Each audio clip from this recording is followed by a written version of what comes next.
Dapat nang higpitan ang parusa sa foreign interference. Yan ang panawagan ni Senate Majority Leader Francis Tolentino nang iharap ng Philippine Navy sa Senado ang mga narecover na submersible drone sa iba't ibang bahagi ng bansa. Ang detalye sa Agenda Report ni Hannah T.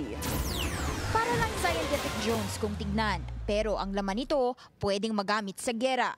Ayon ito sa Philippine Navy. Ipinakita na ng komite ni Senator Francis Tolentino ang na-retrieve na underwater drone ng mga mangingisda sa Masbate nitong nakaraang taon. Ang dilaw na drone na ito may sensors para sukatin ang lalim ng dagat. Posible rin itong gamitin para malaman kung paano kumakalat ang sound sa ilalim ng tubig. Sound propagation is very critical when it comes to undersea warfare. Sa Batanes naman, isang itim na drone ang na-retrieve nitong Pebrero. May SIM card daw ito na base sa forensic exam, nagpadala ng signal sa China. Di pa tiyak kung may kinalaman ng Chinese government dito.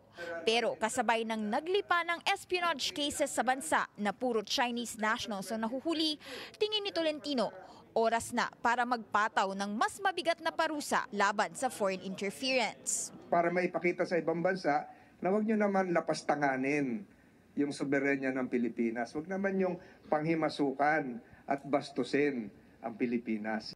Una nang nakapag-aresto ang NBI ng mga Chinese national na ginamit ang ilang device gaya ng MC catchers para i-intercept ang cell signals sa Metro Manila. Alarming daw ito sa pag-gather ng kritikal na impormasyon at paniniktik sa mga Pilipino, lalo na sa government officials. Iba pa sa kanila, nahuli habang bumubuo ng topographic maps malapit sa military bases. Lahat ng tinuturo noon, papunta sa People's Republic of China. Balak ng alamin ng komite ni Tolentino ang immigration status ng mga nahuling alleged Chinese spies.